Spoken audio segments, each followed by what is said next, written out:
Jose here for Echo's News. In today's Godaddy hosting tour, I'm going to show you how to create sitemaps. It's really easy. Obviously, the first thing you do, as always, is log into your account, go down to whichever domain you have set up with hosting, click launch, and then when this loads up, depending on the layout, it'll still be under tools, but depending on if you have the beta layout or the current one, which I've got set up here, you'll have to click load more button. But anyway, so obviously under tools, we have sitemaps. And once you've loaded up sitemaps, actually I already have open a new tab here. It will obviously has sitemaps, has an information down the side on why you created sitemaps, good idea. And also it'll do is it'll list the domain and then all of the subdomains, because if you have multiple subdomains, like I have here, some of them obviously I don't want to index the URL, not really URL shortener one, but that one, and the home one, which is just a custom home page. Some ones you don't want to index, but this can give you the choice to index all of them and then submit them, which, if I remember correctly, should submit them to your Google Webmasters Tools account if you have that set up. In next week's video I'm going to focus on that, which Google Webmaster Tools is just an easy way of sort of helping Google know stuff about your site, so how it can index it. So with the thing here, the first thing you always want to do, once you've created these sitemaps, you'll put it in the folder for the domain, and as you can see here with this error, I have a sync error because stupidly I uploaded another one, a custom one made with another tool, which obviously broke that. But so we're going to leave that one. And what you can do here is highlight your thing, click create. What it will do here is you can have the file, the name of the file.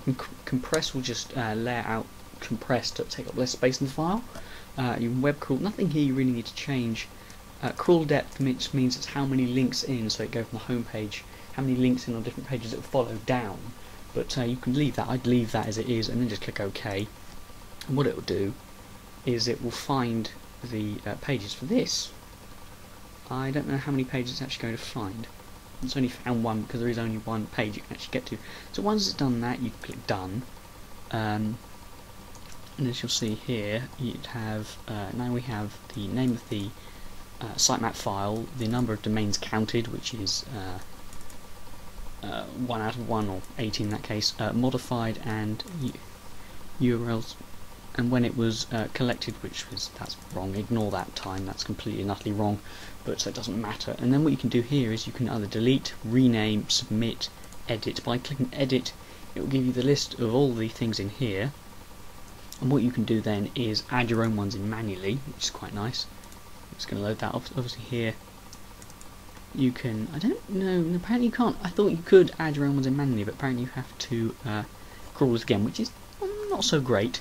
But obviously here you can change priority, which is there is no priority at all to major. And it has status new, the source, which is web, and then click here to sort assembly, and the date added. The next one we have frequency here. Change frequency, what it means is always, which means it's always changing. Hourly means change hourly, obviously weekly, monthly, yearly, and it's never changed, which is probably unlikely. And then obviously you can have a modified date. But the next thing, obviously, once you tick it, you can include, which means it'll include it into it, edit. But if we come out of that now, because that's not really important, go OK, you can now submit it. Again, like I said, it uses the Webmaster Tools, I believe. If it's going to, I don't know quite know, the spinny icons there.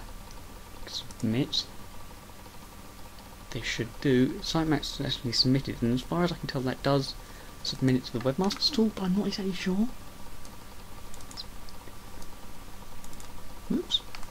I'm not quite sure what's going on there. But the Webmaster tool, which I'll do a video on next week, basically is a way of telling Google more about your site, submitting sitemap manually that way, and some other stuff, which I'll focus on next week. Also, the Godaddy sitemap thing can be a bit crap sometimes. I find it doesn't really find everything, or if it does, it gets things wrong. So you can just Google sitemap generators. There is a really good one somewhere I found the other day, which I'll put in the link in the description, which the only problem is it can index up to I think it's this one, it can index up to 500 pages, and then you have to create an account or pay for it or something. But 500 pages isn't bad. I think it may be this one. But 500 pages isn't terrible. Yeah, maximum 500 pages will be indexed in the sitemap, which is okay, as long as your site doesn't have less than 500 pages, which is unlikely. Of course, what you could do No, it's that has broken, which is nice. So there are some other online tools that I believe are better than the GoDaddy one, but if you've got a small site or you just want to create something small, you should be right with that. So guys, that's a basic overview of the GoDaddy sitemap generator and submitting stuff, and the fact that you can do it with all of your subdomains. Check out the previous video on the left, the playlist, the social links, and I'll see you around in the next video.